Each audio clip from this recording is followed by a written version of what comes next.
The moment Nellie Gentry stepped off the stagecoach in Caldwell, Kansas, in the blistering summer of 1879, she had exactly $4.30, a carpet bag held together with a leather strap, and the absolute certainty that she had made the biggest mistake of her life. Dust hung over the main street like a tan curtain that nobody had thought to pull aside. The buildings that lined the road looked like they had been assembled in a hurry and never finished, raw lumber bleached pale by the sun, canvas awnings faded to the color of old cream. A dog crossed the street without urgency, pausing to sniff at the wheel of the stagecoach before disappearing between two buildings.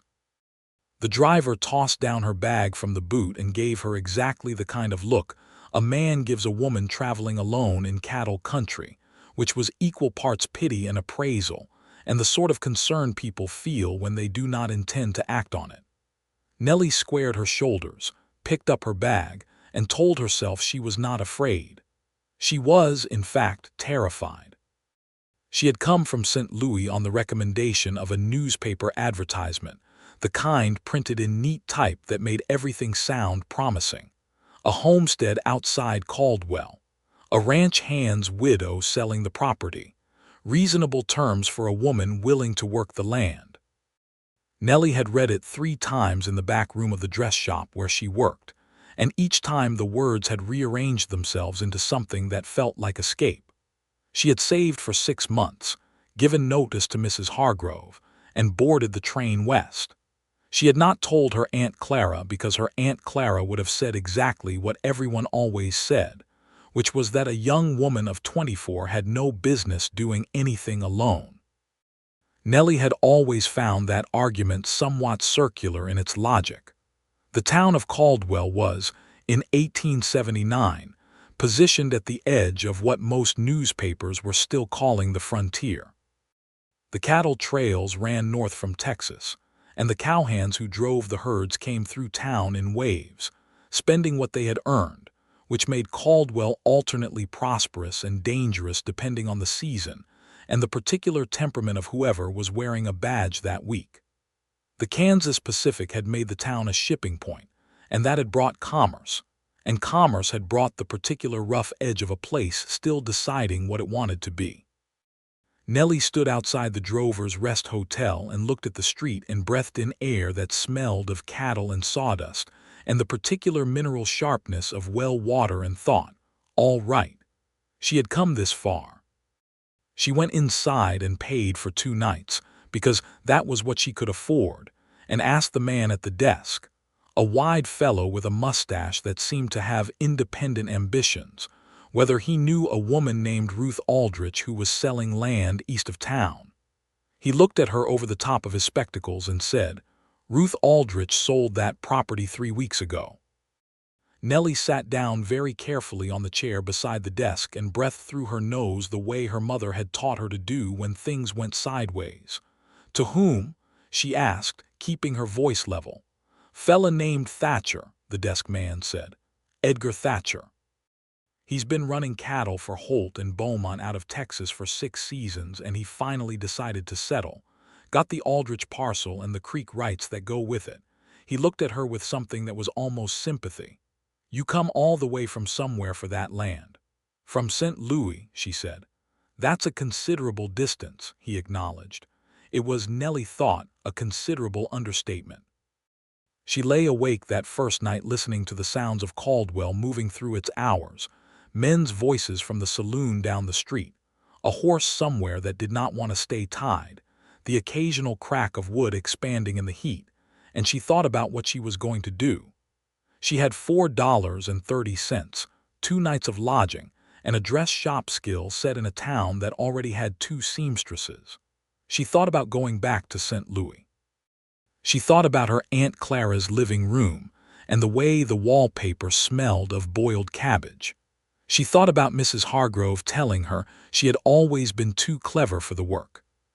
She decided she would go look at the property anyway, not to reclaim it, because she had no legal standing to reclaim anything, but because she had not come this far to be defeated by information she had received on the first afternoon. She asked around and found a livery man who told her the Aldrich parcel was about 4 miles east. Follow the creek road until you see the cottonwoods, and then keep going until the fence line turns south. She borrowed a horse for the morning, paying with the last of what she could spare, and rode out into the Kansas countryside under a sky so large and so blue it seemed like something that ought to be charged admission. The land opened up around her as she rode, prairie grass moving in a slow wave under a wind that carried warmth, and the faint green smell of water somewhere not too far off.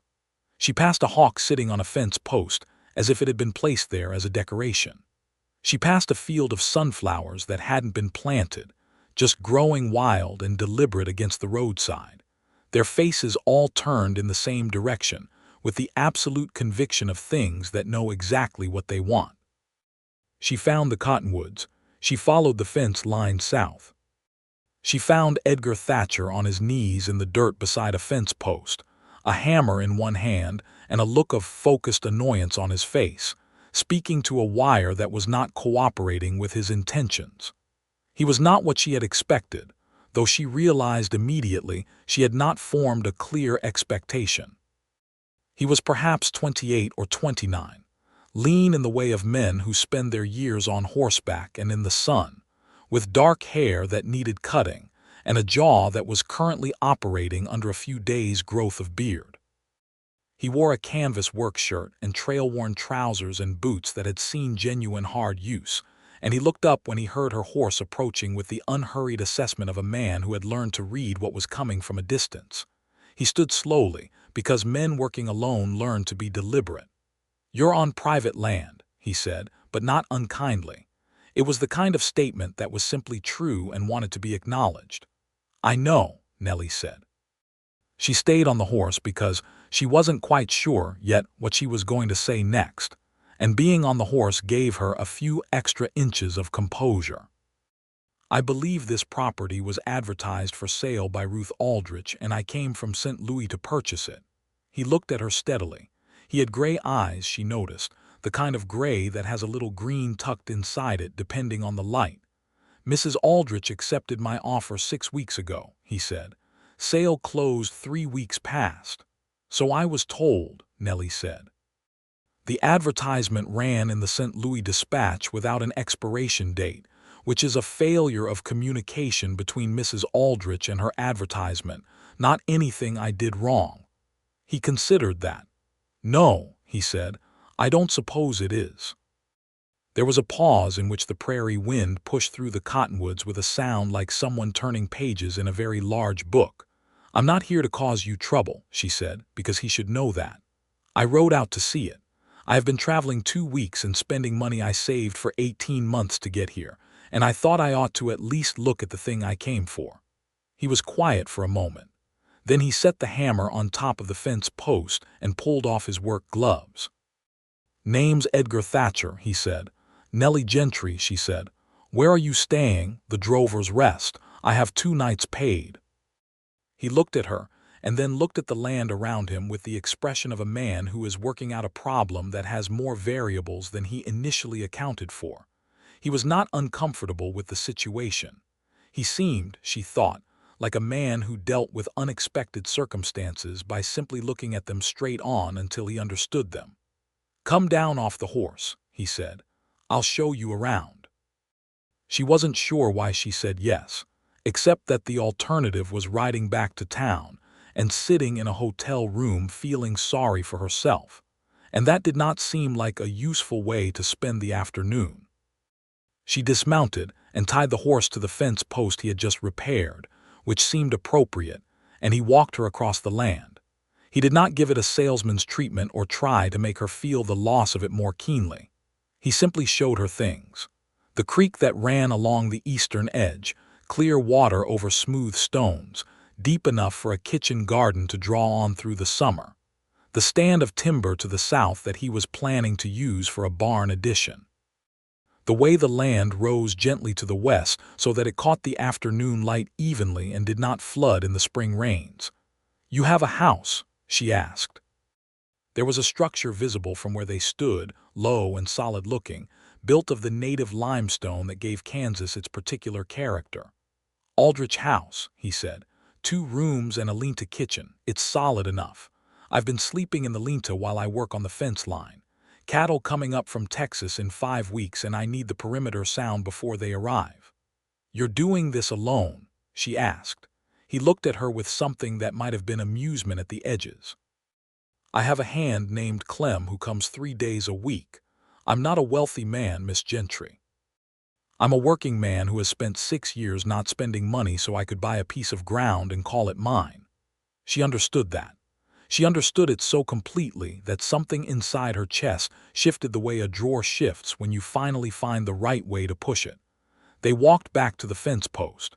The afternoon had developed that golden edge it gets in Kansas in late summer, when the light turns everything slightly precious. She picked up the hammer he had left on top of the post and, without thinking about it very much, held the wire he had been wrestling with tight against the post while he reached for the staple he'd set aside. He paused and looked at her. "I have 2 hands," she said simply, "and you were clearly losing an argument with that wire." He laughed. It was a real laugh, the kind that comes from the body rather than just the face, and it changed his whole expression into something warmer and less careful, and Nellie thought, well, there is a person in there. They fixed 3 more sections of fence together, which was not what either of them had planned for the afternoon, and by the time she had to ride back to town to return the livery horse, the light was tilting toward evening, and they had talked for 2 hours about nothing particularly important. The price of beef in Chicago, the nature of the Kansas weather, whether the town of Caldwell would eventually become something or simply become bigger, and several other things that were not important at all, except for the way they passed between 2 people who are quietly discovering that the other person is interesting. At the fence line where the creek road began, she stopped and turned. "I'm sorry I can't offer you the land back," he said. He meant it. "I don't expect you to," she said. "It was never mine to begin with." She paused. "Thank you for showing it to me anyway. It is very fine land." "It is," he agreed. He stood with his hands at his sides and looked at her with those gray-green eyes, and she had the sudden, irrational, entirely inconvenient sensation that leaving felt like the wrong direction. She rode back to Caldwell. She sat on the edge of her hotel bed and had a very stern conversation with herself about the realities of her situation. She had 2 days of lodging, approximately $3 remaining, no job, no land, and no particular plan. She had also just spent an afternoon with a stranger who fixed fence and laughed like someone who meant it, and she was not going to allow that detail to become disproportionately significant. She went to bed and dreamed of sunflowers. The next morning she went to the dress shop on the main street, Beaumont's Dry Goods, and spoke to the woman behind the counter who introduced herself as Margaret Sutter, who handled the fabric and sewing side of the establishment. Nellie showed her the sample work she had brought in her carpet bag, 3 pieces she had embroidered, and 1 collar she had made from scratch, neat and competent work that spoke for itself. Margaret looked at it for a long time.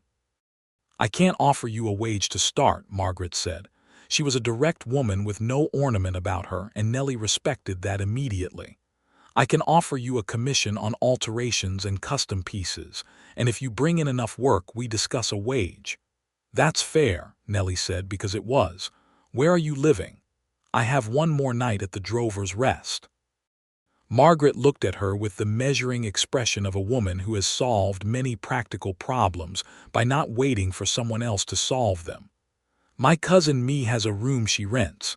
It's not much, a former pantry with a cot and a window that sticks in the summer. But it's clean and it's cheap, and Me is decent company if you don't mind a woman who talks about her chickens more than seems strictly necessary." Nellie almost laughed. "I grew up with a woman who talked about her roses in the same manner. I can manage chickens." She moved into Me Cooley's former pantry room the following morning, and within a week she had 3 alterations, a custom shirt order for the wife of one of the cattle buyers, and the beginning of something that felt, if not like a plan, then at least like a footing. She did not think about Edgar Thatcher. She thought about Edgar Thatcher frequently. She told herself this was entirely reasonable, as he was the person most associated with the event that had forced her to reorganize her entire future, and it was natural to think about events that required reorganization. She was not convincing herself very effectively. It was in her second week in Caldwell that she saw him again, standing outside Beaumont's dry goods on a Thursday morning, a list in one hand and the expression of a man who is about to go into an establishment that sells fabric and does not entirely know how to conduct himself. She was inside, hemming a pair of trousers by the window, and she saw him before he came in. She did not do anything with her face. She was very proud of that. He came inside. He saw her immediately because the room was not large and she was the only person at the window, and something in his expression did the thing that faces do when they encounter something unexpected that turns out to be welcome. "Miss Gentry," he said. "Mr. Thatcher," she said. Margaret Sutter appeared from the back and he presented his list, which included duck canvas, a spool of heavy thread, and a pair of cotton-work shirts in his size if they had them ready-made. Margaret set about gathering the canvas and thread and pointed him toward the shirts on the shelf along the wall. Nellie went back to her hemming. He appeared beside her a moment later, holding two shirts in roughly the same size and apparently unable to determine which he preferred. "The blue," she said without looking up. "Why?" he asked, and she could hear that he was genuinely curious rather than challenging. "Because the brown one has a crooked seam on the right shoulder. You'll feel it by noon every day, and by evening it will have driven you entirely to distraction." He looked at the seam. He set the brown shirt back on the shelf. "You've been in Caldwell 2 weeks," he said. 11 days, she said, "working here, alterations and custom work." He was quiet for a moment in the way of a man who is considering whether what he's about to say is a sensible thing to say. She had noticed in their afternoon at his fence line that he thought before he spoke. She found it unusual and appealing in equal measure. "I have a proposition," he said. She looked up from the hemming at that. "Not of that kind," he said immediately, and there was a slight color in his face that she found she liked rather more than she should have. "A practical proposition.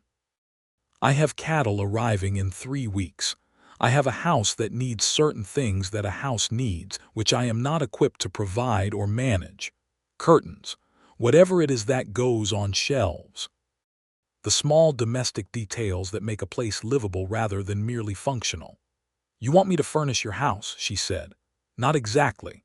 I'm asking if you would be willing to help me understand what the house needs and perhaps source those things. I would pay for materials and your time at whatever rate is fair." He paused.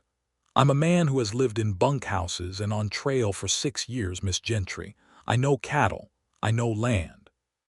I do not know what a household requires, and I am aware that my ignorance in this area is considerable." It was possibly the most honest thing anyone had ever said to her in the context of asking a favor. She looked at him for a moment and decided not to examine too carefully why she was about to say yes. "What day?" she said. "Saturday," he said, "if Margaret can spare you."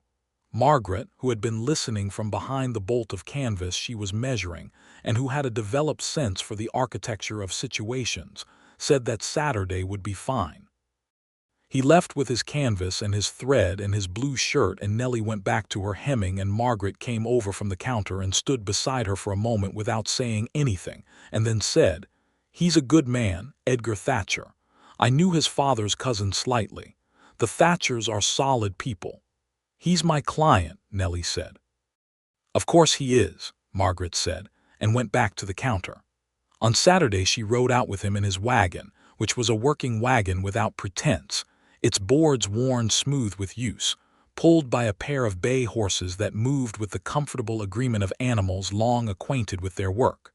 The morning was cooler than the ones before it, the sky that deep blue that Kansas only manages in the early hours before the heat takes hold. He drove and she sat beside him, and they talked about the house.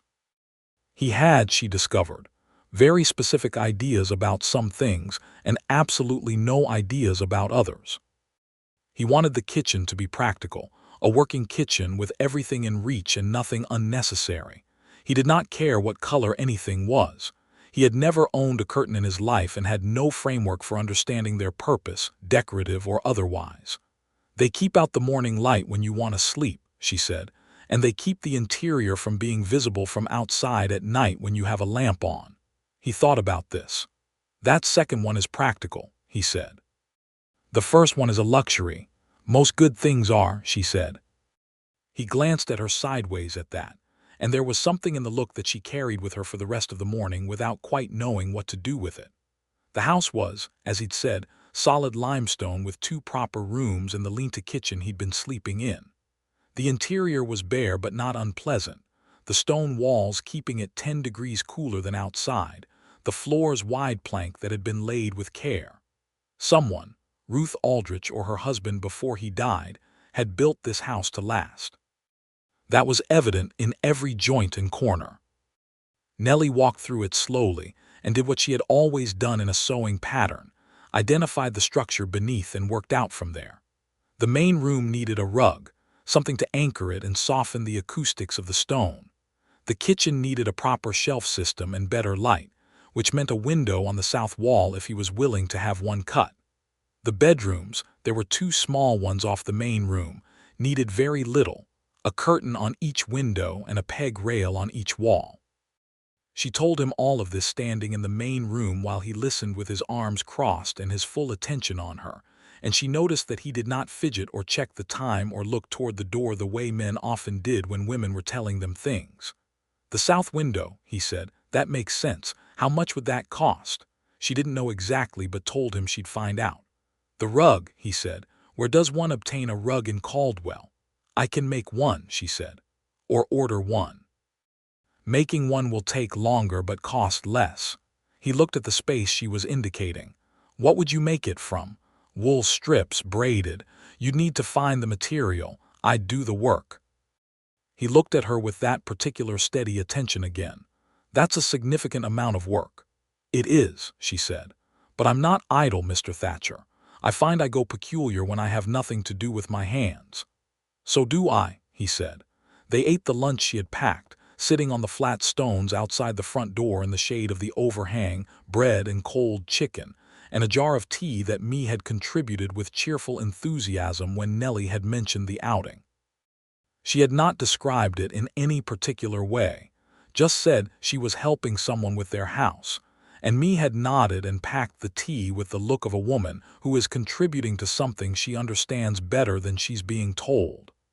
After lunch, he walked her to the creek, which she had seen at the edge of the property on her first visit but not up close.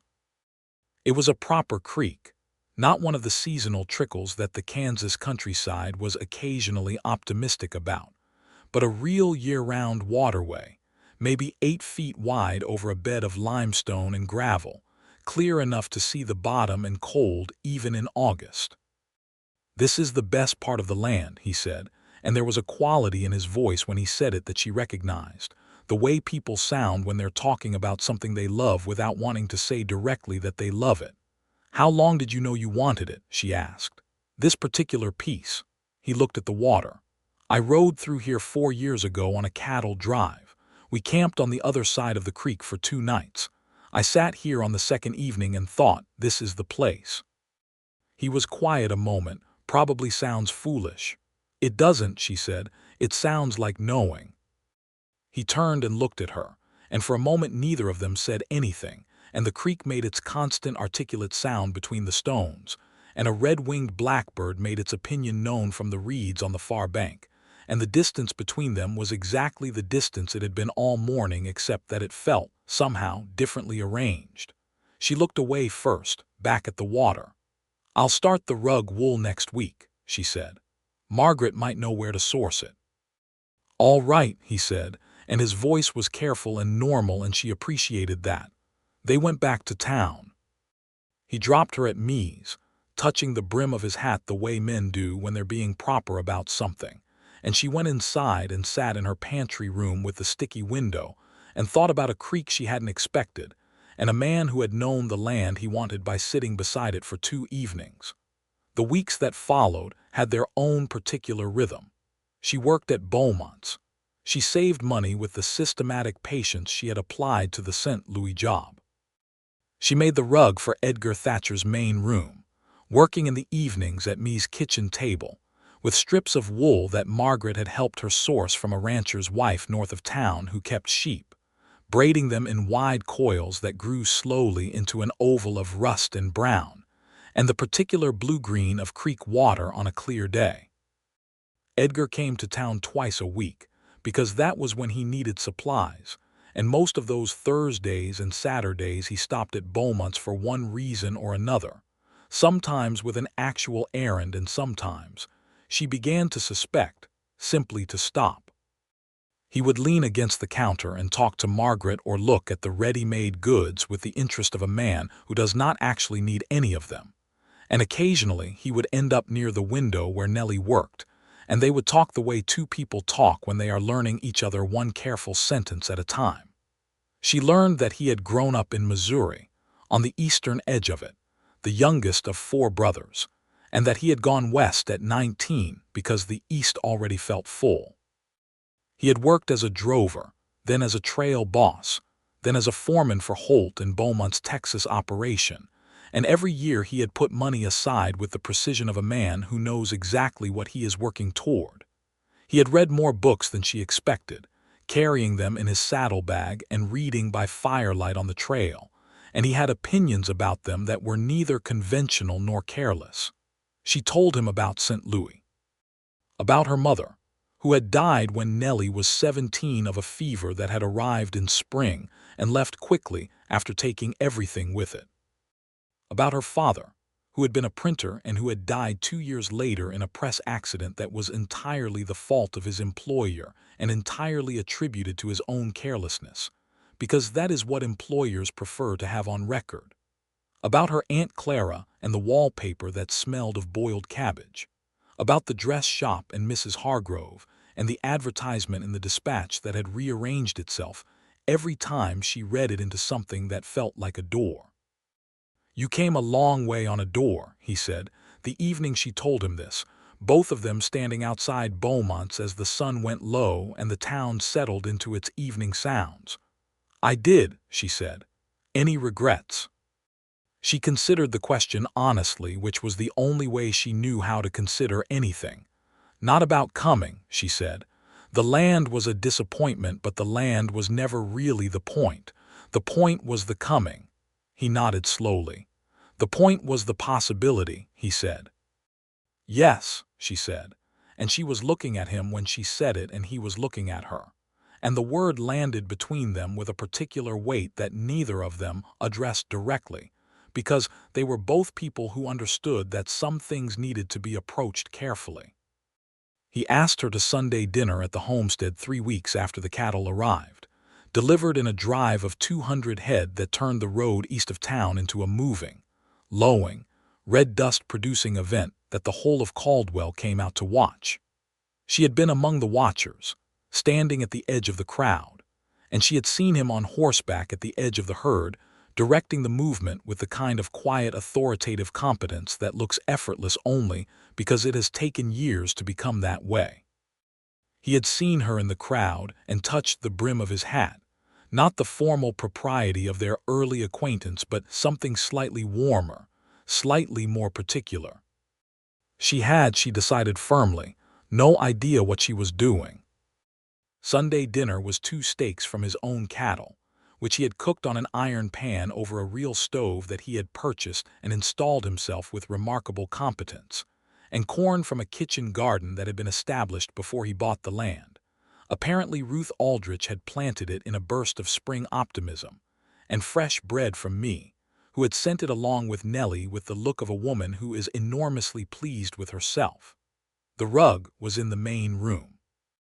She had delivered it 2 weeks prior, rolled up in the wagon with him, and they had unrolled it together in the center of the main room floor and stood back and looked at it, and he had said, "That's the finest thing in this house," in a way that made her feel she had given him something real. They ate at the kitchen table, which he had built himself from lumber he'd cut and planed over the winter, rough but steady and square, and they talked for 3 hours after the meal was finished, the plates pushed aside, the lamp between them, and at some point the conversation moved from the practical and the external to something quieter and more interior, the way conversations do late in the evening when the dark outside makes the inside feel like its own world. He told her that the 6 years on the trail had been good for him in the ways that hard work is good for a person, and lonely in the ways that displacement is lonely for everyone, and that he had been, he said simply, very ready to stop moving. "I wanted a place," he said. "Not just land, a place, something that persists." He looked at the lamp. "Does that make sense?" "It makes complete sense," she said. He looked at her then, and it was a different kind of looking than she had observed from him before, more direct, more exposed, as though he had decided to stop managing the distance. "I'd like to call on you, Miss Gentry," he said, "properly, if you're willing." She had expected it, she realized, had been expecting it for some time, or perhaps had been hoping for it in the way that involves not acknowledging the hoping, because the hoping involves vulnerability and vulnerability is not a comfortable thing. "I'm willing," she said, "though I should tell you that I am not a person who does anything in a way that isn't honest, including being courted." "I know that," he said. "It's one of the reasons I'm asking." She rode back to town with him driving the wagon, which was his insistence on propriety, because a lady did not ride back alone in the dark, and at Mee's gate he helped her down from the wagon and held her hand for the duration of the step down and then for a moment after, and looked at her in the lamplight coming from Mee's window, and said, "Good evening, Miss Gentry," with a formality that was also, somehow, the opposite of formal. "Good evening, Mr. Thatcher," she said. She went inside. Mee was sitting in her rocking chair with her knitting and looked up with the expression of a woman awaiting intelligence. "He's calling on me," Nellie said.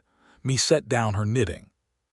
"Well," she said, with enormous satisfaction, as though she had personally arranged it, which she had not, but which she was clearly willing to take credit for in spirit.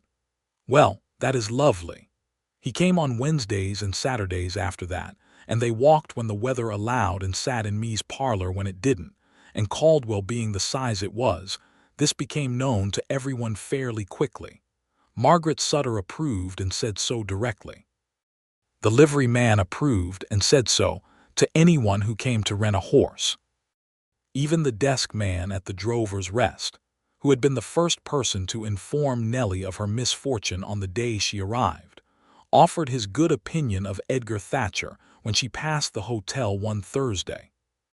There was a woman in town named Cecily Hartwell, whose husband owned the hardware concern on the north end of the street, and who had opinions about most things in proportion to how little they affected her directly, who said to several people that it was peculiar for a woman who had come to town under such unclear circumstances to take up so quickly with a man of property. Nellie heard this from me, who reported it with the precision of someone who wants you to know what's being said without being seen as the person who's saying it. Nellie thought about it for about half a moment and decided that Cecily Hartwell had plenty to occupy her time, and this should be added to the list. The courtship had its complications, as all honest things do. He was building a cattle operation from scratch, and the work was consuming, the hours long and the problems constant. And there were stretches of 2 weeks where she saw him only in passing, because a calf had gotten into trouble or a fence had come down in a storm, or he was dealing with the buyer from Abilene who had come down to negotiate prices, and prove he'd been sent to negotiate rather than to agree. She understood this with her mind, and had occasional trouble with it in her heart, late evenings in the pantry room when the sticking window let in the sounds of Caldwell, and she thought about a man 4 miles east working by lantern light. She told herself firmly that she was not the kind of woman who required constant reassurance of a thing she already knew to be true. She was not always successful at this. In October, when the first cold came down from the north and the cottonwoods went gold along the creek road, he asked her to ride out with him on a Sunday afternoon.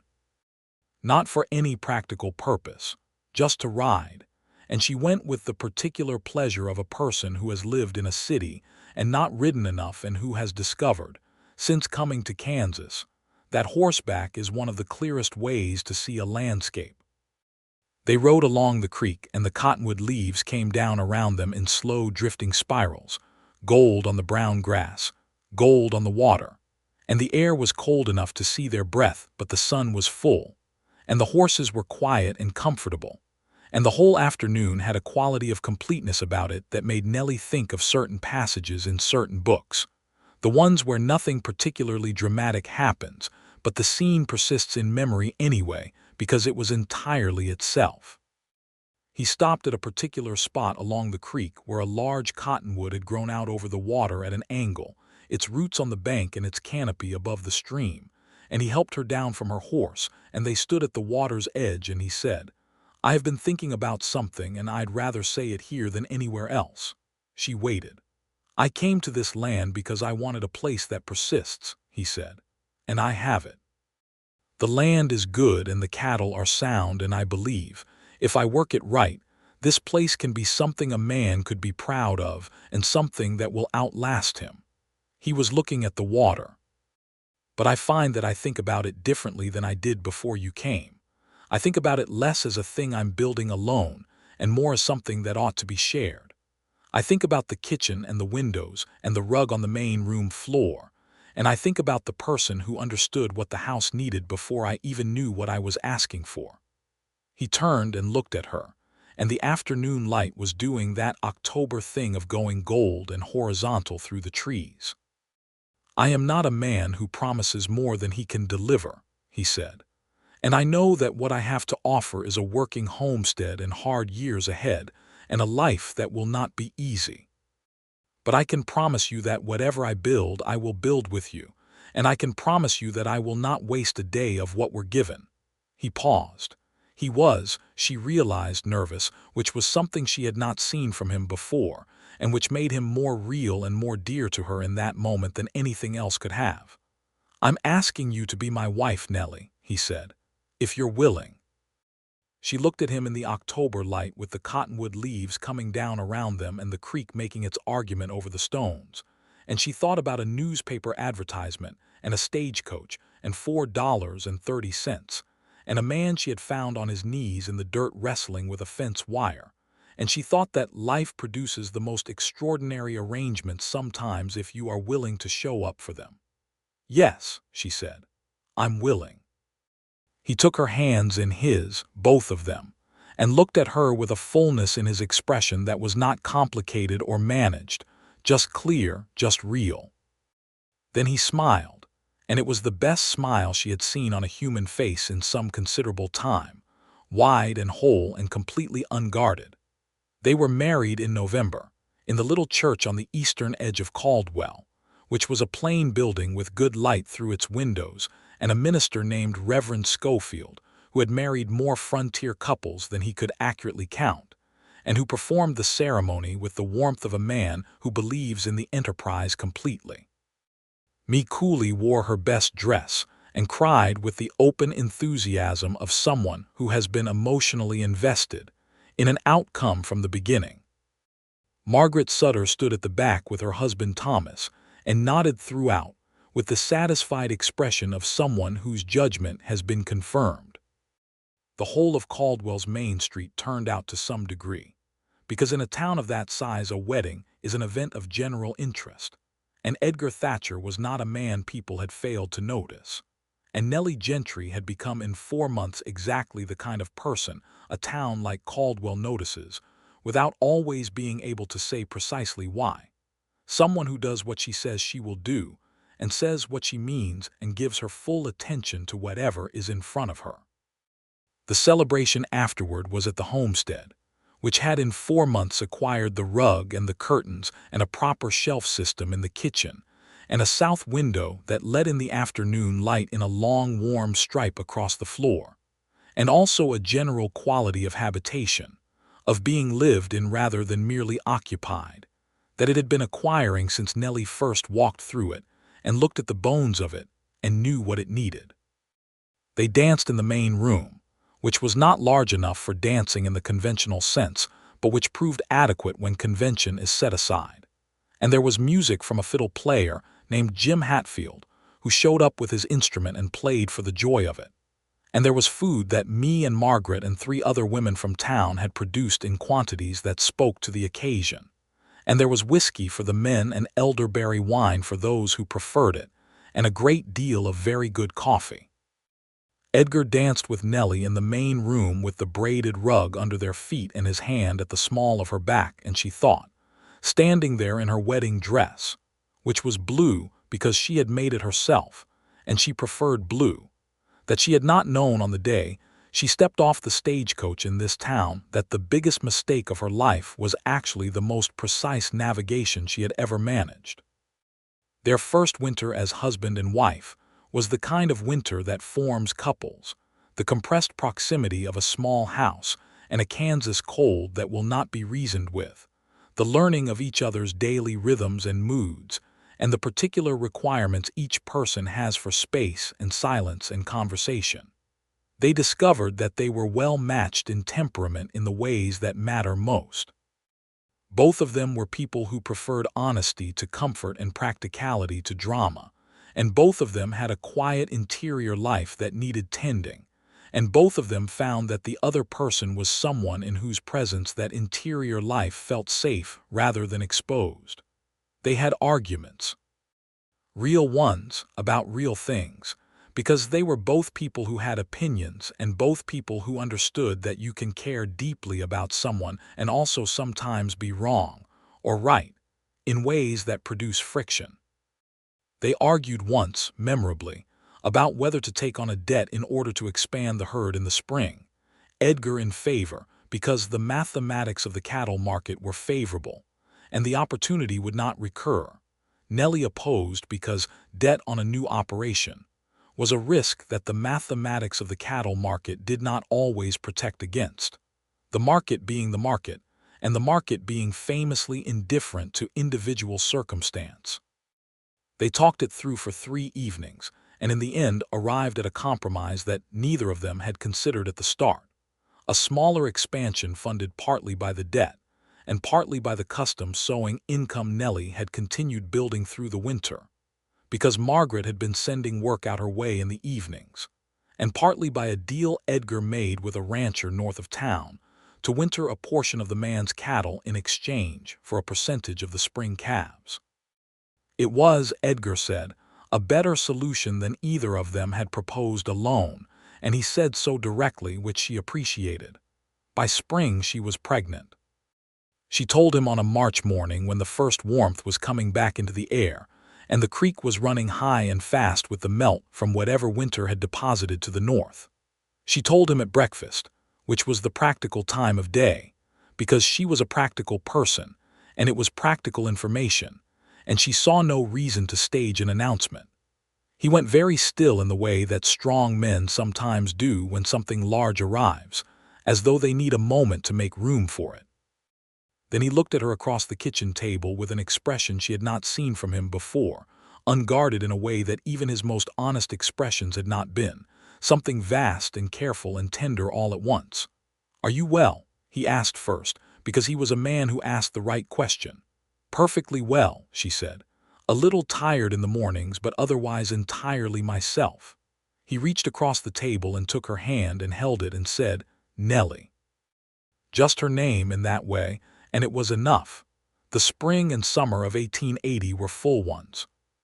The cattle operation grew as planned, the compromise approach having worked as well as they had hoped, and by midsummer Edgar had 40 additional head grazing on the south pasture, and the fencing complete on all 3 sections, and a hired hand named Clem Rawlings who had expanded from 3 days a week to full time, and who proved to be one of those quietly capable people who understands more than they announce and requires very little management. Nellie continued her sewing work through the summer, adapting her patterns as her shape changed, because she was not a person who stopped doing useful things because circumstances were inconvenient. Margaret Sutter increased her commission work through the spring, partly from genuine regard and partly because Nellie's work had become known enough in Caldwell and the surrounding territory that the Beaumont's name benefited from it. Me Cooley came out to the homestead twice a week to sit with her and make sure she ate enough and talk about whatever was happening in Caldwell, which me delivered in the manner of a complete editorial service, analysis and opinion, and the occasional dramatic pause included. Edgar received me with the genuine warmth of a man who has identified correctly that this woman matters to his wife and therefore matters, which was one of the things Nellie found herself loving about him, his uncomplicated ability to understand what was important and to treat it accordingly. The baby came in September in the bedroom of the limestone house, with me on one side and a woman named Mrs. Reeves, who had served as the nearest thing Caldwell had to a midwife for 20 years, on the other. Edgar was outside because that was where men were sent, and Nellie could hear him walking the perimeter of the house in the dark, which was, she thought during the long hours of the night, both entirely characteristic and deeply endearing. It was a boy. He had dark hair from his father and his mother's tendency to regard everything with immediate direct assessment, and they named him James after Edgar's father and William after Nellie's, James William Thatcher.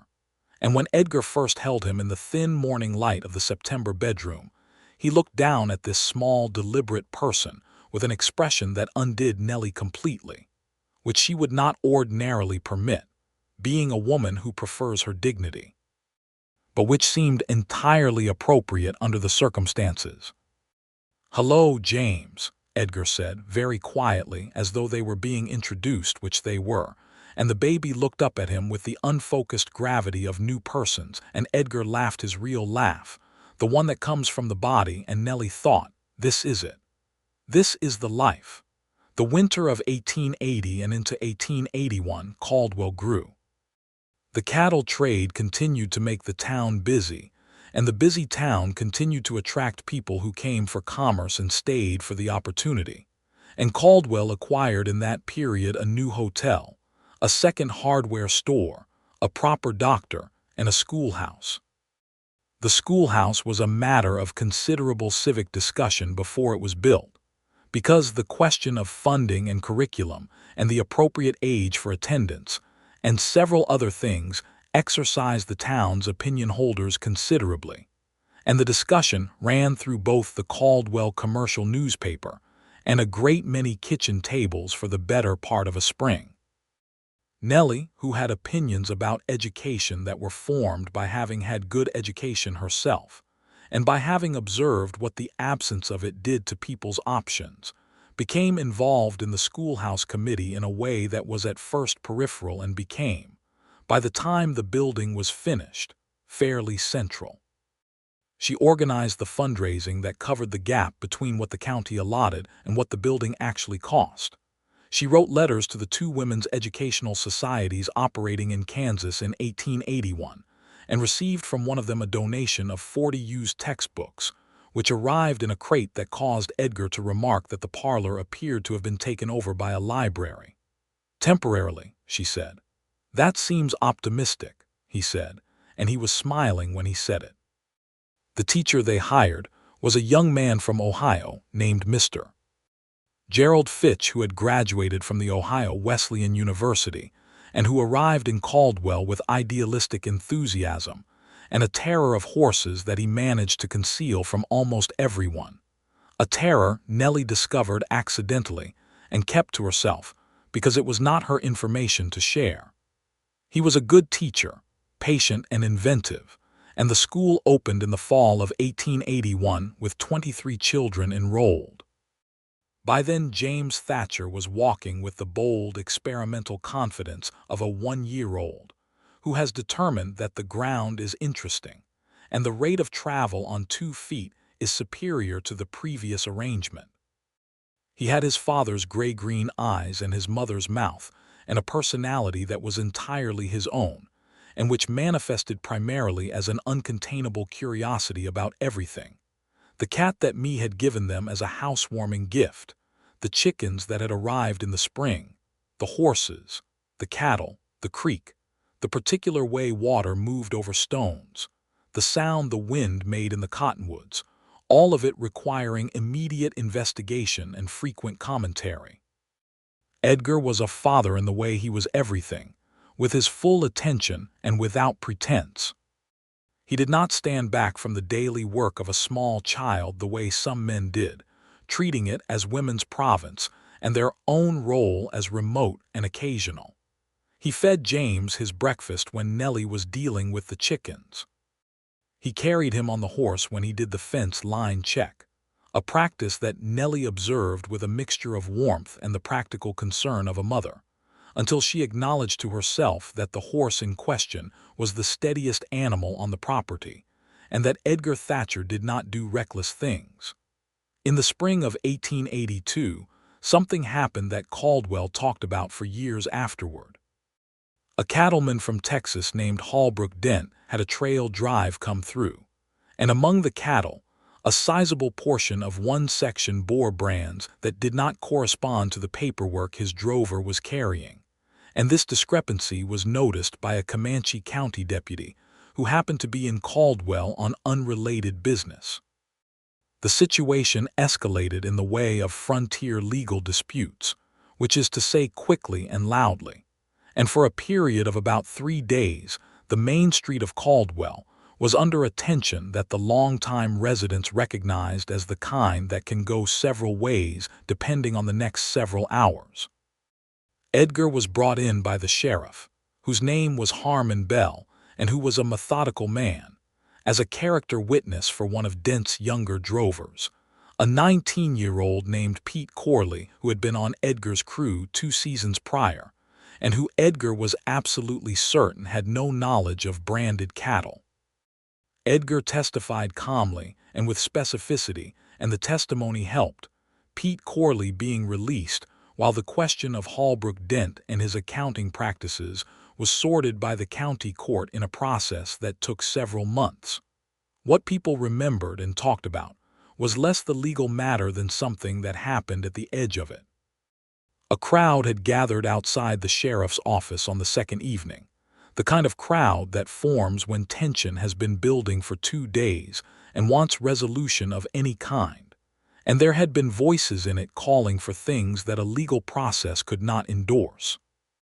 Edgar had come out of the sheriff's office after his testimony and stood on the step and said, in a carrying voice, that they were in a town with a sheriff and a courthouse and a telegraph to the county seat, and that the men who made up this crowd were going to let those institutions work, or they were going to demonstrate that they did not believe in the thing they said they believed in when they were not standing in an angry crowd on a dark evening.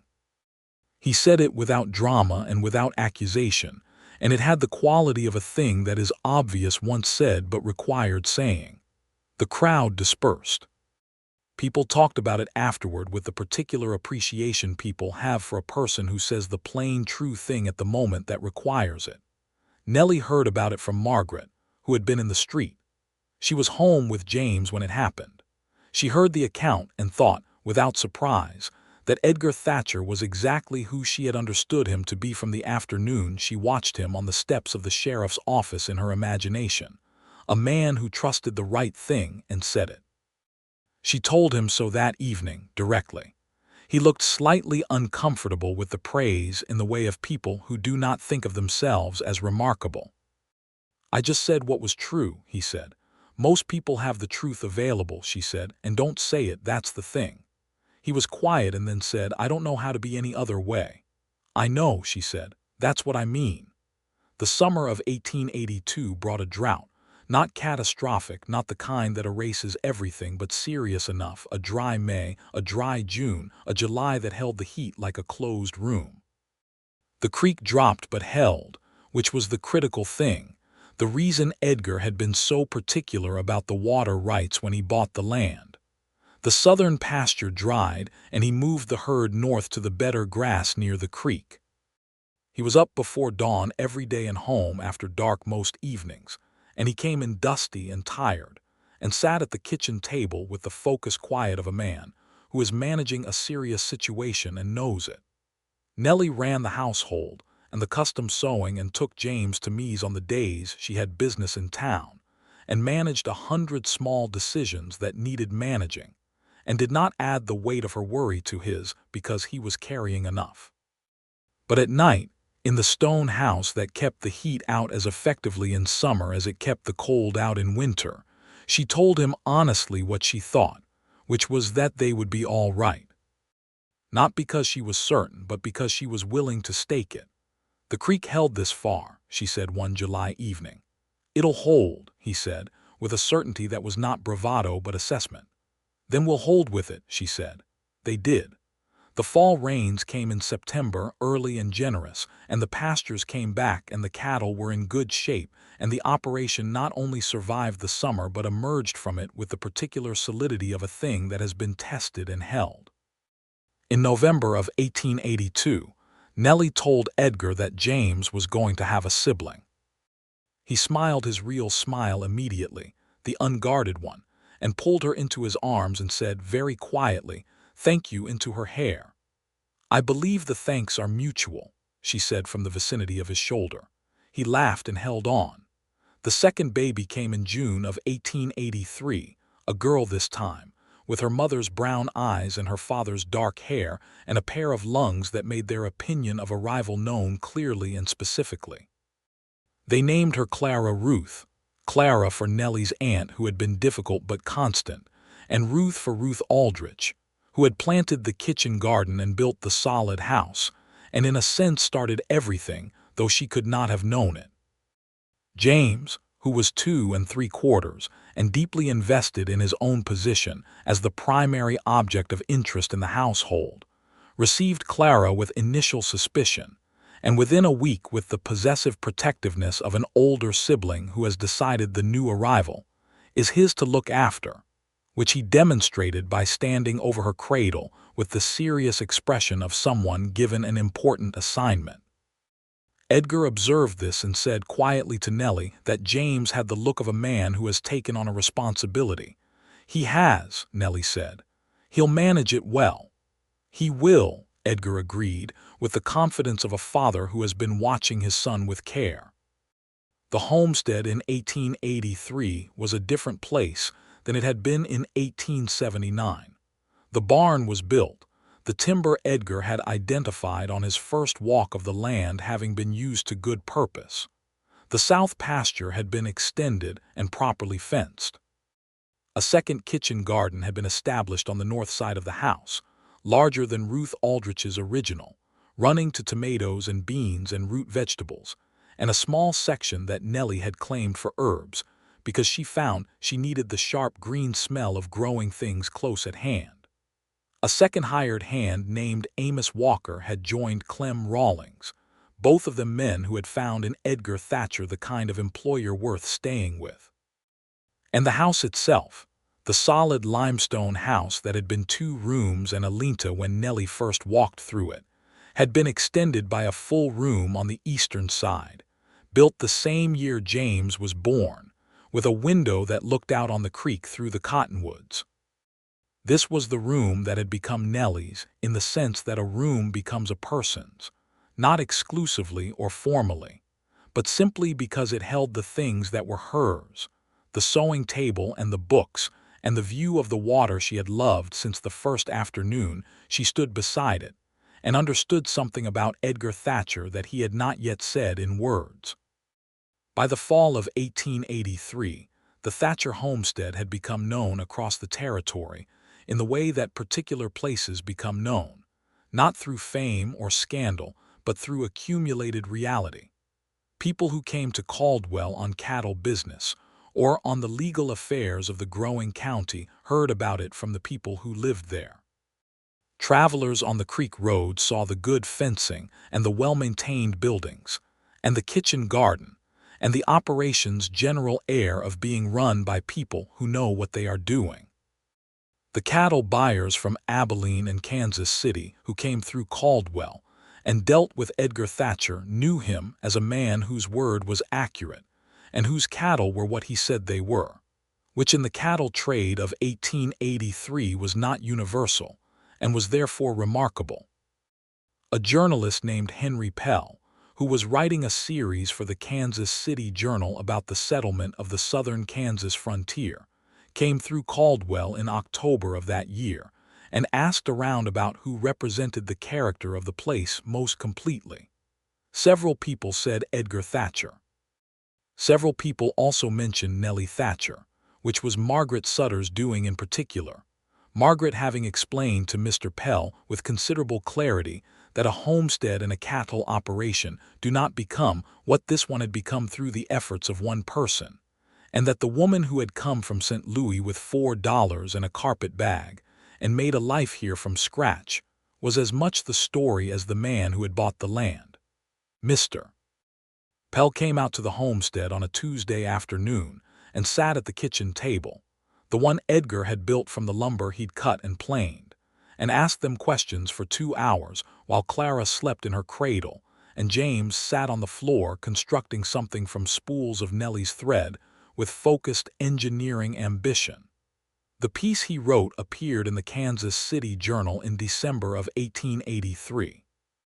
It was a good piece, honest and specific in the way of good journalism, and it described the Thatcher homestead and the story of how it had come to be with accuracy and some feeling, and the line that people remembered and repeated, the one that seemed to have traveled out ahead of the piece itself through whatever networks exist for the movement of such things, was this: the cowboy promised her a simple life and delivered a love story the whole territory talked about.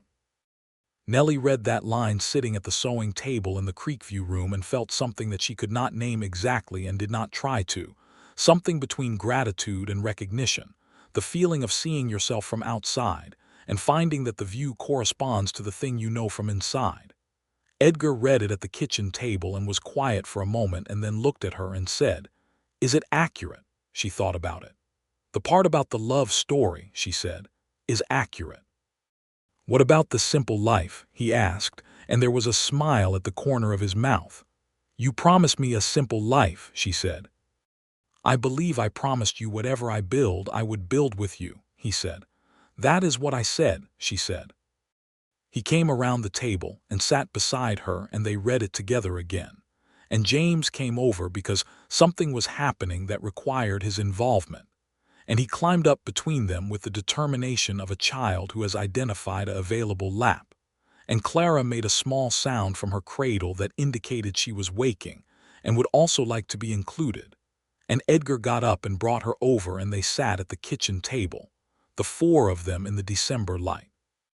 With the creek outside the window and the braided rug on the main room floor, and the south window making its afternoon stripe of light across the stone. And it was not a simple life. It was considerably better than that.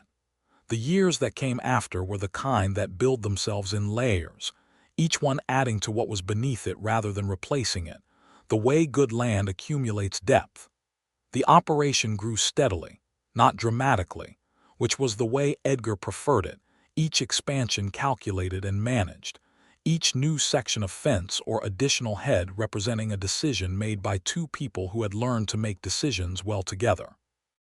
Nellie expanded her work through the Caldwell years, moving beyond alterations and into the dressmaking business that Margaret Sutter had been encouraging her toward since the beginning.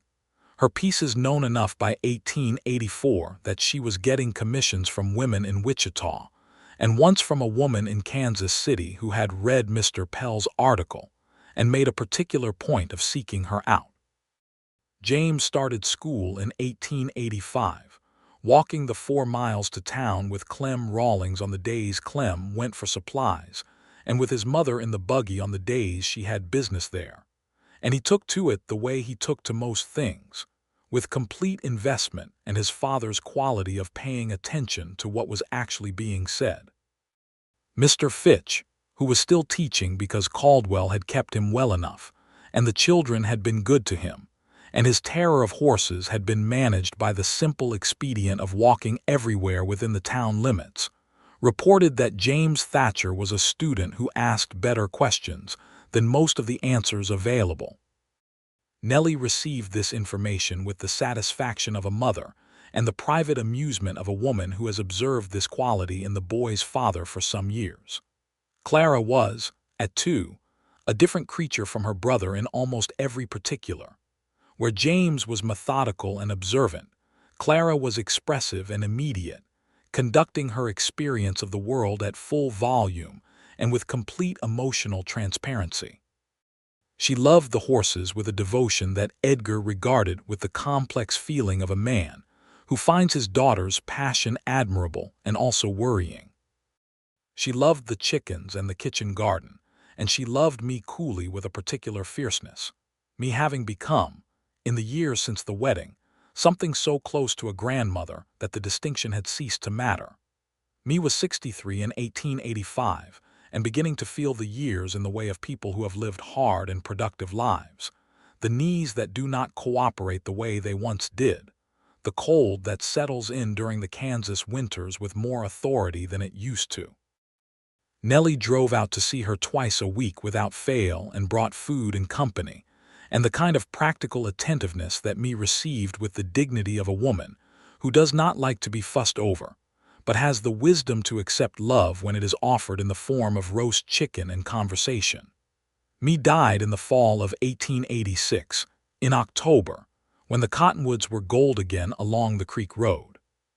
She died in her own house in her rocking chair with her knitting in her lap, which me herself had said was the correct way to manage the thing, and which was so entirely characteristic that the sadness of it was accompanied by a profound rightness.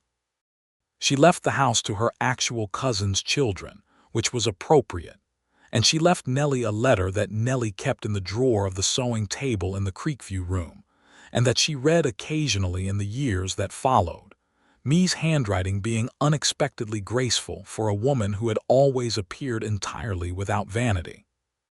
The letter said, among other things, that the day Nellie walked into me's kitchen with a carpet bag and a request for the pantry room had been one of the best days me had had in years, and that she wanted Nellie to know she had never worried about Nellie's future from approximately the second Thursday of her stay, and that Edgar Thatcher was a man worth the trouble, and she hoped they would have a long and noisy life full of children and cattle and good work, and the particular happiness that comes from knowing you are exactly where you are supposed to be. Nellie let herself cry about me for the appropriate amount of time, which she determined was as long as it took, and then she put the letter in the drawer and went back to her work and her children and her husband and her life, which was what me would have approved of, being herself a woman who believed in grief as a complete experience that eventually arrives at its conclusion. In 1887, Edgar bought the section of land to the south, which had been owned by a family named Prescott, who had decided after 6 years that Kansas was not their climate, and had returned to Pennsylvania with more understanding of themselves than they had started with. The Prescott land doubled the Thatcher operation's grazing capacity and made the creek water rights even more significant, and the purchase required careful management of the finances, and the sort of planning that Nellie and Edgar did at the kitchen table on winter evenings, with the lamp between them and their notebooks and the cattle ledgers, and the very strong coffee that both of them had concluded was not a luxury but a working tool. It was at that table, in December of 1887, that Nellie told him she was expecting again. He was 40 years old and she was 32, and James was 7 and Clara was 4. And when she told him, he set down his pen and looked at her with that same fullness she had seen the first time and the second time, unchanged and not diminished. "How are you feeling?" he asked. "Wonderful," she said, and meant it. "Then I am entirely happy," he said. The third baby came in July of 1888, another boy, smaller than James had been and noisier from the start, with his mother's brown eyes and a head of hair that came in red, which made Edgar look at Nellie with a question in his expression, and Nellie looked back at him, with the information that her grandmother on her father's side had been red-headed, which seemed to have skipped several generations and arrived now with full enthusiasm. They named him Samuel, after no particular relative, but simply because the name suited him in the way some names suit a person immediately, before you know anything about them beyond their presence. Samuel proved to be the kind of child who makes a household louder and funnier, and considerably more complicated to organize. He was into everything from the moment he could move independently, and he had a quality of earnest, misdirected initiative that resulted, over the following years, in a series of situations that the family referred to afterward as Samuel's arrangements, most of which involved some combination of animals, mud, and excellent intentions. He was also, beneath all of it, a person of deep feeling, the kind who cried for the injured animals and who, at 3, brought James a bouquet of entirely inappropriate plants that he had clearly assembled with great care because James was sick with a fever, and presented them with the grave formality of someone offering the only thing they have. James, who had at 7 the patience of a much older person, received the plants gravely and said they were very good and thank you, and Samuel beamed the beam of a child who has done the right thing. The homestead in 1890 was a proper ranch. Not large by the standards of the great Texas operations, but substantial and sound, and managed with the care of people who know that what they have built can be lost by carelessness, and are not careless. Edgar had 4 hands working full-time, Clem and Amos having been joined over the years by 2 others, and the operation was known in the cattle trade from Caldwell to Abilene, and as far south as the Texas Panhandle, as one where the stock was good and the dealing was straight. Caldwell itself had changed in those 11 years, growing into a town with sufficient population to constitute a real community, with a church and a school and a newspaper and a proper courthouse, and the various small businesses that attach themselves to a community that has decided to persist. The rougher elements that had characterized it in the cattle boom years of the late 1870s and early 1880s had been gradually replaced, not without friction, by the civic structure of a place with permanent residents who have opinions about what kind of town they want to live in.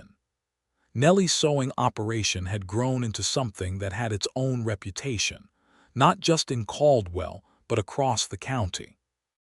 She had, by 1890, a proper workroom set up in the house, the eastern extension that Edgar had built with the creek view, its function having evolved from the room that was simply hers into the room where serious work happened. She took commissions for wedding dresses from women across the territory, her reputation having traveled in the way that quality reputations travel in small communities, by word of mouth between women who know what they're looking at. She also, in 1890, wrote a letter to the Kansas State Board of Education about the curriculum available in the rural schools of the county and the particular needs of children who were being educated for a world that was changing faster than the textbooks reflected. The letter was not angry, but it was specific, which she had found was generally more effective than anger with institutional bodies. She received a reply, and then another, and eventually found herself in a correspondence with a woman in Topeka named Mrs.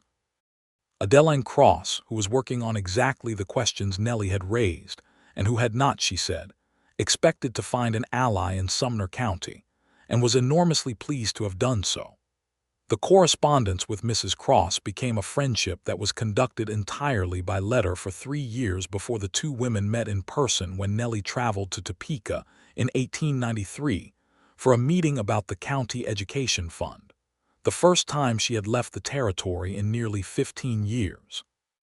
Edgar drove her to the train in Caldwell and stood on the platform with James, who was 13 by then and already showing the particular quality of a person who is going to be reliable, and Samuel, who was 5 and had opinions about trains at full volume, and Clara, who was 10 and had informed Nellie the previous evening that she intended to visit Topeka herself someday and see everything. The trip was 4 days. The meeting accomplished what meetings of that kind accomplish, which is less an immediate resolution than the beginning of the resolution, and Nellie spent 2 days with Adeline Cross, who proved to be exactly as interesting in person as she was in letters, and who had a directness and a wit that reminded Nellie somewhat of Margaret Sutter, which she took as a good sign. She came home on a Friday evening to a platform crowded with all three of her children, and a husband who held her hands for a moment after she stepped down and looked at her with the straightforward warmth of a man for whom home and the person who makes it home are the same thing. "How was Topeka?" he asked. "Full of people with opinions about education," she said. "Did you add yours?" "I did," she said. "They were received with varying enthusiasm." "Their loss," he said, and picked up her bag. The children surrounded her with the accumulated news of 4 days, which was considerable and urgently delivered, and all of it requiring her immediate engagement. And she gave it, walking to the wagon with Clara's hand in one of hers and Samuel attempting to climb her arm on the other side and James walking beside Edgar, and talking about something that had happened with the South herd and Edgar listening with the attentiveness of a father who knows when his son is becoming a man and is navigating it with care. She looked at them, her family moving through the evening streets of Caldwell, and thought of a September morning 15 years ago when she had stood outside the Drover's Rest Hotel with $4.30 and the certainty that she had made the biggest mistake of her life. She thought she ought to find that woman and tell her something. She thought what she would tell her was, "You have no idea." James Thatcher, at 16, began riding with his father on the cattle work in the summers, not as a child accompanying a parent, but as someone learning a trade from the person best positioned to teach it. Edgar was deliberate about it, teaching him the way he did everything, with patience and specificity, and without the pretense that any of it was simple. James had his father's aptitude for it and his mother's quality of attention, and he was, by the summer of 1896, genuinely useful in the operation rather than decorative. Clara, at 13, had developed into the kind of person who has a clear and specific relationship with what she wants to do and is prepared to be entirely straightforward about it. What she wanted was to work with horses, not to ride them for pleasure, though she did that too, but to train them, to understand the language between horse and person, and to do something with that understanding. Edgar, who had been watching his daughter with horses since she was 2 years old, was not surprised. He arranged for her to spend time with the man north of town who managed the best horses in the county, a taciturn Cheyenne man named Walks Far who had been breeding horses on that land since before Caldwell was a town, and whose eye for horseflesh was regarded by everyone who understood anything about it as exceptional. The arrangement required a conversation with Walks Far that Edgar conducted with the respect due a man of considerable skill, and the frankness due a man who has no patience for pretense, and which resulted in Clara spending 3 afternoons a week learning from a person who was the best teacher available for what she needed to learn. Nellie observed her daughter on those afternoons with the feeling of a parent who is watching a child arrive at themselves, which is one of the more particular pleasures available. Samuel, at 8, was in school and loving it with the same full-body commitment he brought to everything, a fact that delighted Mr. Fitch, who had by now been teaching in Caldwell for 16 years and regarded Samuel Thatcher with the fond exasperation of an educator who has found a student that is simultaneously rewarding and exhausting. The fall of 1897 brought the 3 older Thatcher children and a 4th. Nellie was 42, and she had not expected another child. She received the information from the doctor with a composure she maintained through the walk home, and then sat at the kitchen table and was quiet for a long time with her hands around a cup of coffee. Edgar came in from the yard and looked at her and sat down. She told him. He was quiet for a long moment, and then he reached across the table and covered her hands with his. "Are you frightened?" he asked. "A little," she said, which was honest. She was 42, and this was her 4th, and the years and the deliveries were not nothing. "Tell me what you need," he said. She thought about it. "I need you not to treat me as though I might break," she said. "I am not breakable. I'm just a little more careful at 42 than I was at 24. He nodded slowly. "All right," he said. "And I need a better lamp in the workroom," she said, "because I am going to keep working." He almost smiled. "The lamp I can manage." "I know you can," she said. The baby came in March of 1898, on a night when the first warmth of spring was trying to make itself felt against a Kansas wind that had not yet decided to cooperate. She was a girl, small and dark-eyed and very deliberate about looking at things, examining the faces of the people around her in the careful manner of someone taking accurate inventory. They named her Me Ruth, me for the woman in the rocking chair who had started everything in the way that certain people start things without knowing they are doing it, and Ruth again for the woman whose house and kitchen garden had been the beginning of a different kind. James, who was 17, received his new sister with the contained emotion of a young man who feels things deeply and is not entirely comfortable demonstrating this in public, except that he held her very carefully and for a long time, and when he handed her back he said, quietly, that she was remarkable. Clara, who was 14 and had no inhibition about demonstrating anything, was simply delighted and said so at considerable length. Samuel, who was 10, was fascinated in the scientific manner of a child, who regards new things as phenomena to be investigated, and spent the first week of Me Ruth's existence cataloging her responses to various stimuli with the focused attention of a small researcher.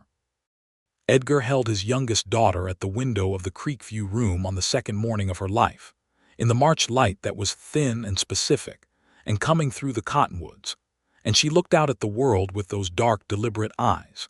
And he stood there for a long time not saying anything, and Nellie watched him from the bed with the particular feeling of a woman who knows that she is witnessing something that belongs entirely to itself and requires nothing from her except to see it. The years of the turn of the century were years of change in the territory and in the nation, and some of what changed was hard and some was overdue and some was both.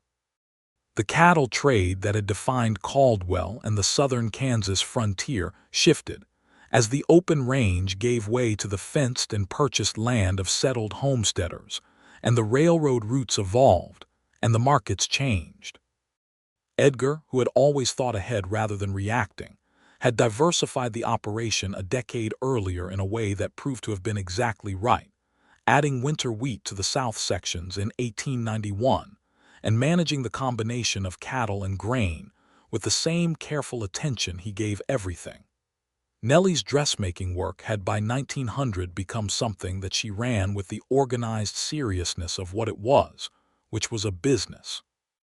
She had 2 women in Caldwell who did alterations work under her direction, and she took the custom commission work herself, the pieces that required the most skill and attention, and she had a reputation that extended to Wichita in fact and Kansas City in correspondence.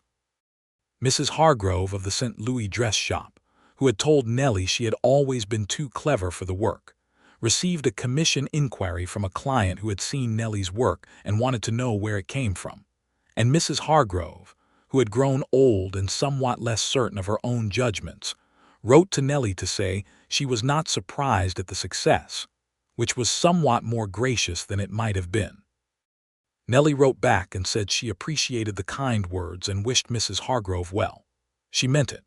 20 years had a way of making the past smaller in the way that landscapes get smaller as you move through them, without losing their reality. James, in 1901, married a woman named Annie Hooper, the daughter of a wheat farmer from the next county, a steady and good-humored woman who made James laugh in a way that Nellie had been hoping to see, a full-body laugh like his father's.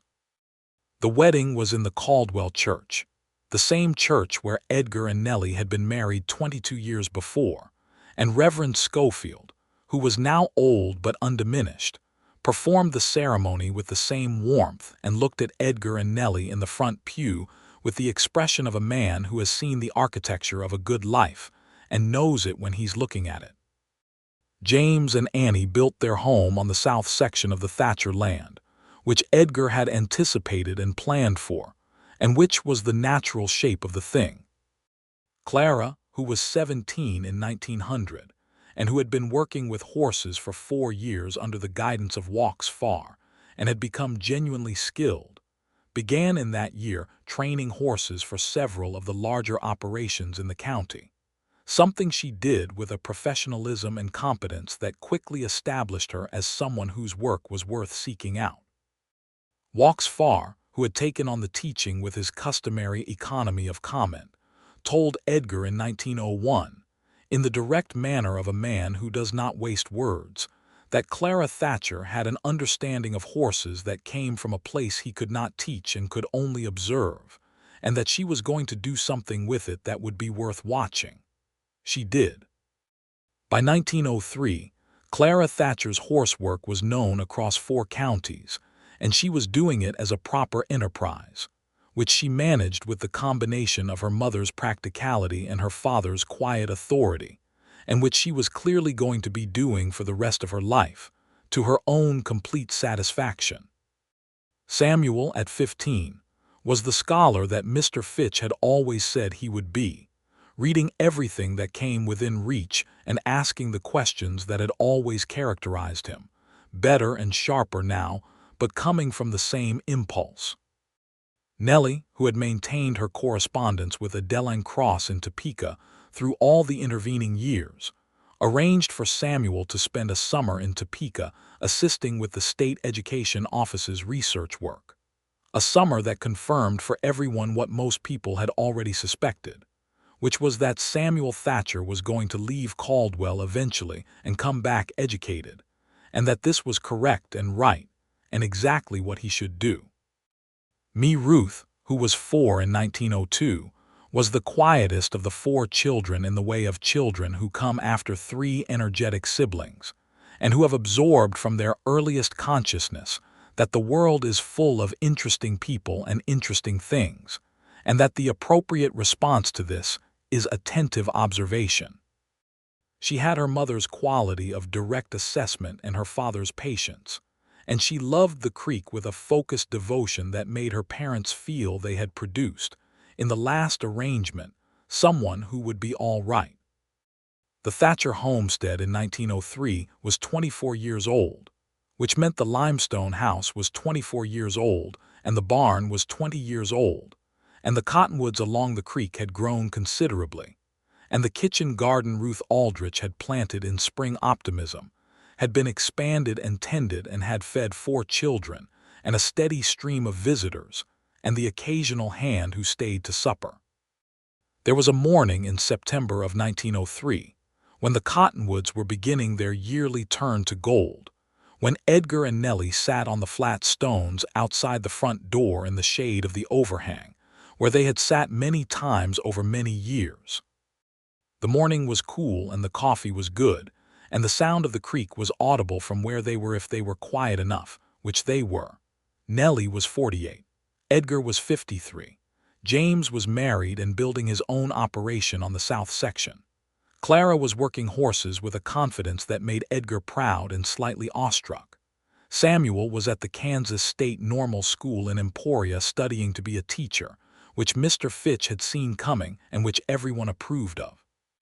Ruth was in school and coming home every afternoon with accounts of the day delivered in her precise, considered way. They sat in the morning with their coffee and were quiet together in the way of 2 people who have been talking for 24 years and know that silence is also a form of conversation. "Do you remember the day you found me at the fence line?" Edgar said. "You were losing an argument with a wire," she said. "I was," he said. "You held the wire." "Seemed like the practical thing to do," she said. He turned and looked at her in the September morning light, and she looked back at him, and they were not young, and the years were visible on them in the ways that years are visible on people who have spent them working and weathering and living in Kansas light, and none of that was anything but right. "I promised you a simple life," he said. "You did not," she said. "You promised me that whatever you built, you would build with me." He thought about this. "That's true," he said. "I did promise that." "And you kept it," she said. "I tried to," he said. "You did," she said in the tone of a woman who means a thing completely. He reached over and took her hand, the way he had taken her hand at the creek 24 years before when she had said yes, and held it with the same completeness of attention that he had always given to the things that mattered. The cottonwoods moved in the morning wind, and the creek made its argument over the limestone below them, consistent and particular and entirely itself. The way good things are, not dramatic and not quiet either, but exactly the pitch of a life being lived well. The people of Caldwell and the surrounding territory, the ones who had watched the Thatcher homestead grow from 2 rooms and a lean-to into what it had become, the ones who had seen Nellie Gentry step off a stagecoach with $4.30 and watched Edgar Thatcher walk toward her at a fence line with his gloves and his hammer and his gray-green eyes. The ones who had danced in the main room at their wedding and read Mr. Pell's piece in the Kansas City Journal and talked about it at kitchen tables and general stores. Those people said, when they said anything about it at all, which they continued to do for many years, that it was the best kind of story. Not because it was dramatic, though it had its moments. Not because it was easy, because it was not. But because it was real, and because the 2 people at the center of it had been, from the first afternoon with the fence wire and the hammer, exactly who they were, and had built everything from there, which is, when you think about it, the only way that anything worth building ever gets built. The rug was still on the main room floor, worn through in the center from 24 years of use, and Nellie had been meaning to make a new one for the past year, and had not quite gotten to it because there was always something else requiring her hands. She thought, sitting in the morning light with Edgar's hand around hers, that she would start it this winter. Rust and brown and the creek water blue-green, the same colors as before. Some things you come back to because they were right the first time. And some things you keep, not because they are unchanged, but because what they mean has only grown deeper and truer, and more entirely itself with every year that passes over the flat stones outside the front door of a limestone house, beside a creek in the wide Kansas country, where the cottonwoods go gold every October, and the light tilts long and warm, and the person sitting beside you is the person you held the fence wire for 24 years ago on an afternoon that was the beginning of absolutely everything.